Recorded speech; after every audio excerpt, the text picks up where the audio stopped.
예수 그리스도의 나심은 이러하니라.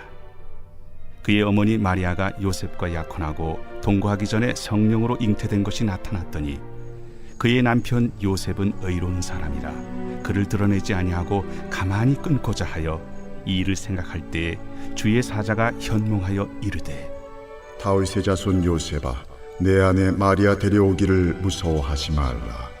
그에게 잉태된 자는 성령으로 된 것이라. 아들을 낳으리니 이름을 예수라 하라.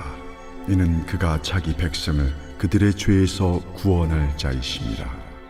이 모든 일이 된 것은 주께서 선지자로 하신 말씀을 이루려 하심이니 이르시되 보라, 처녀가 잉태하여 아들을 낳을 것이요 그의 이름은 임마누엘이라 하리라. 이를 번역한즉 하나님이 우리와 함께 계시다 함이라. 요셉이 잠에서 깨어 일어나 주의 사자의 분부대로 행하여 그의 아내를 데려왔으나 아들을 낳기까지 동침하지 아니하더니 나음에 이름을 예수라 하니라. 할렐루야. 오늘도 주님과 함께 동행하며 승리하는 여러분들 다 되시기를 축복합니다. 또 기쁜 성탄 보내시는 여러분들 다 되기를 축복합니다. 여러분, 오늘 본문은 예수님의 출생 사건을 잘 알려주는 마태복음 1장 말씀이에요. 19절을 한번 보도록 하겠습니다. 그의 남편 요셉은 의로운 사람이라 그를 드러내지 아니하고 가만히 끊고자 하여. 예수님의 이 육신의 아버지인 이 요셉이 어떤 사람이었는지를 간단하게 설명해 주는 그런 말씀입니다. 의로운 사람이라고 표현을 하고 있어요. 여러분, 왜 의로운 사람이라는 것을 이렇게 강조해서 이 말씀이 표현을 했냐면, 여러분, 이 의로운 사람이라고 하는 이 말은 하나님과의 관계에서 이 약속의 말씀을 잘 지키면서 살아가는 그런 사람이라고 하는 의미를 담고 있습니다. 그런데 여러분, 오늘 말씀, 이 본문 말씀을 자세히 보면, 그렇다면 왜 요셉을 의로운 사람이라고 오늘 말씀에서 그렇게 분명하게 이렇게 지칭하고 있는가? 이게 의문이 드는 그런 말씀 내용이거든요. 한번 18절 19절을 다시 보도록 할게요. 예수 그리스도의 나심은 이러하니라. 그의 어머니 마리아가 요셉과 약혼하고 동거하기 전에 성령으로 잉태된 것이 나타났더니 그의 남편 요셉은 의로운 사람이라 그를 드러내지 아니하고 가만히 끊고자 하여. 여러분, 이 요셉이, 남편 요셉이 지금 약혼녀인 이 마리아가 아이를 가졌다는 것을 알고 있었다라는 그런 내용을 지금 담고 있습니다. 이 굉장히 지금 이 중요한 포인트거든요. 여러분, 신명기 22장 23절에서 24절을 보면 한 여자가 남편이 아닌 다른 남자의 아이를 가졌다면 돌에 맞아서 죽임을 당해야 된다는 이 율법 말씀이 있습니다. 여러분, 그런데 이 말씀을 놓고 오늘 말씀을 다시 보세요. 여러분, 그런데 오늘 요셉은 하나님의 말씀을 잘 지키는 의로운 사람이라고 했는데, 그런데 그 하나님의 말씀을 지금 지키지 않고 있는 겁니다. 조용히 이 요셉이 파혼을 하기로 결심을 한 거예요. 이 약혼녀인 이 마리아를 배려한 거죠. 배려하면서 이 배려를 위해서 그렇게 자기가 잘 알고 있었던 율법 말씀을 지금 어긴 지금 그런 상황인 겁니다.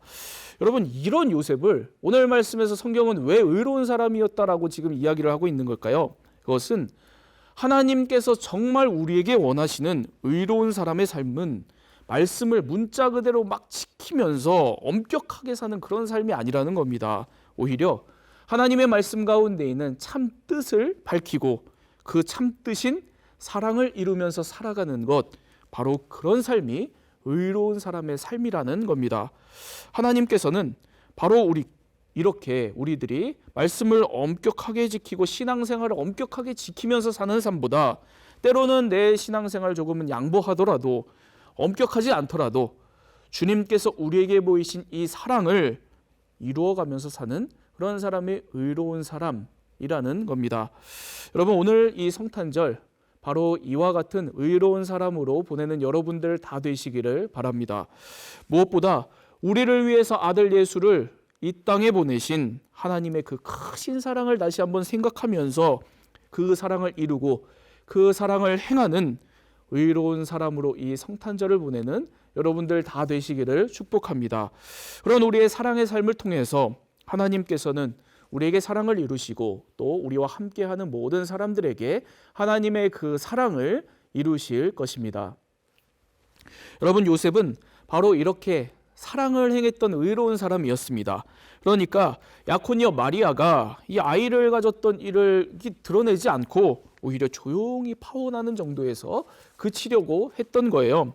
그런데 여러분, 이때 놀라운 일이 벌어집니다. 오늘 말씀 20절에서 23절입니다. 이 일을 생각할 때 주의 사자가 현몽하여 이르되 다윗의 자손 요셉아, 내 아내 마리아 데려오기를 무서워하지 말라. 그에게 잉태된 자는 성령으로 된 것이라. 아들을 낳으리니 이름을 예수라 하라. 이는 그가 자기 백성을 그들의 죄에서 구원할 자이심이라 하니라.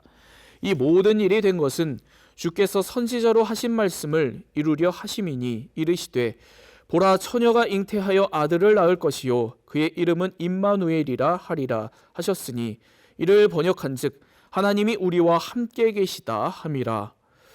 여러분, 요셉이 조용히 마리아와 파혼하려고 할 때 꿈에 하나님의 사자가 이 요셉을 찾아오게 됩니다. 그리고 마리아가 아이를 가지게 된 것은 성령으로 일어난 그런 일이라는 이 설명을 듣게 돼요. 그리고 태어날 아기가 자기 백성을 죄에서 구원할 이다라는 그런 놀라운 이야기를 듣게 됩니다. 그리고 덧붙이기를 이 모든 일은 하나님께서 이사야서 7장 14절에 말씀하신 대로 처녀가 잉태하여 아들을 낳는 바로 이와 같은 사건을 통해서 살아계신 하나님께서 자기 백성을 버리시지 아니하고 자기 백성과 함께하고 계신다. 지금도 함께하고 계신다는 이 사실을 드러내고자 하려고 하시는 그런 사건이다. 지금 이 설명을 듣게 됩니다. 여러분, 이사야 7장 14절을 그 7장 이 전반적인 내용을 보면 이 남유다 왕 아하스라고 하는 사람이 등장을 하거든요. 이 남유다 왕 아하스가 나라를 다스리고 있었을 때 북이스라엘과 시리아 연합군대가 쳐들어옵니다. 그래서 예루살렘 코앞까지 쳐들어와서 예루살렘 성을 완전히 꽁꽁 이 포위를 하게 되거든요. 여러분, 그러니까 이 아하스 왕이 눈에 보고 있었던 명백한 현실은 절망이었습니다. 아주 갑갑한 현실이었습니다. 그런데 아하스는 그 눈앞에 이 절망뿐인 현실만을 바라보면서 삽니다. 하나님께서 그 모든 현실 위에 계시다는 것을 절대로 보지를 못해요. 그래서 더 강한 국가인 아수르와 손을 잡으려고 하게 됩니다. 여러분, 이런 상황에서 하나님께서 선지자 이사야를 보내서 이 아하스 왕을 설득을 하거든요. 그러지 말아라. 아수르와 손을 잡아서는 안 된다. 그러지 말고 너는 나를 붙들어야 된다. 나를 믿어야 한다. 나를 향한 믿음 안에 굳게 서야 된다. 북이스라엘과 시리아는 스스로 멸망을 하게 될 거다. 그런데 네가 아수르와 손을 잡게 되면 그 아수르가 너를 멸망시키게 될 거다. 그러니 나를 좀 믿어라. 못 믿겠거든. 차라리 나를 시험이라도 해서 나를 테스트라도 해서 믿어라. 네 앞에 있는 현실 때문에 정말 못 믿겠거든. 내가 살아있는지 죽었는지 나를 테스트해봐라. 이렇게까지 하나님께서 말씀을 하십니다. 그런데 아하스 왕은 못 믿어요. 그럼에도 불구하고 믿지를 못합니다. 그래서 하나님께서 이사야 선지자를 통해서 말씀을 하신 중요한 말씀이 바로 오늘 이 말씀에서 등장하는 이사야서 7장 14절 말씀이거든요. 그러므로 주께서 친히 징조를 너희에게 주실 것이라. 보라, 처녀가 잉태하여 아들을 낳을 것이요 그의 이름을 임마누엘이라 하리라. 너무나도 하나님을 믿지 못하는, 눈앞의 현실 때문에 하나님을 보지 못하는 이 아하스 왕에게 하나님께서 그래도 내가 너와 함께한다, 이것을 알려주시기 위해서 드러내신 기적의 사건, 바로 그것이 처녀가 잉태하여 아들을 낳은 이 사건입니다. 이 기적의 사건을 증거로 보여주신 겁니다. 여러분, 이 이사야 말씀처럼 오늘 이 마태복음 말씀, 바로 하나님께서 절망적인 현실 속에서도 이 요셉에게 내가 너희들과 그래도 함께 한다는 이 사실을 알려주기 위한 사건입니다. 그걸 위해서 바로 이 기적적인 방법으로 아들 예수를 이 땅에 보내셨다는 그런 말씀인 겁니다.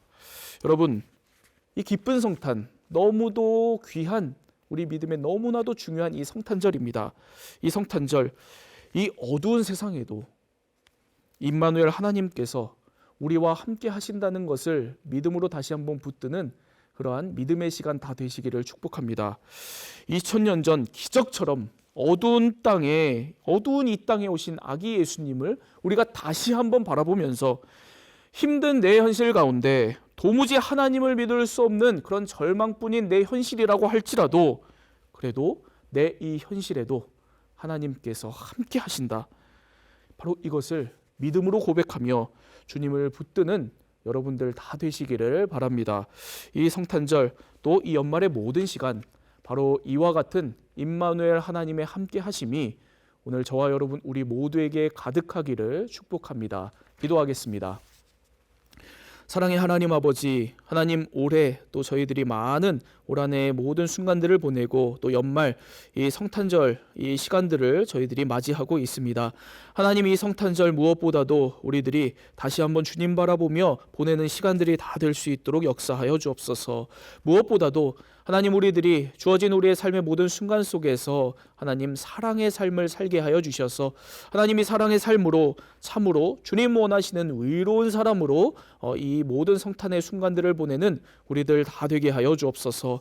하나님 또한 우리들이 우리의 삶에 어떤 안타까운 절망의 순간, 답답한 순간, 또 풀리지 않는 내 인생의 지금의 현실의 모든 순간들이 있다고 할지라도 하나님 다시 한번 우리들이 이 성탄을 보내면서 하나님 우리에게 기적처럼 오신 아기 예수님을 다시 한번 붙들고 오늘도 하나님이 나와 함께 하고 계신다는 것을 이 임마누엘을 다시 한번 믿음으로 붙들고 주님과 함께 나아가는 그러한 귀한 믿음의 시간 다 될 수 있도록 역사하여 주옵소서.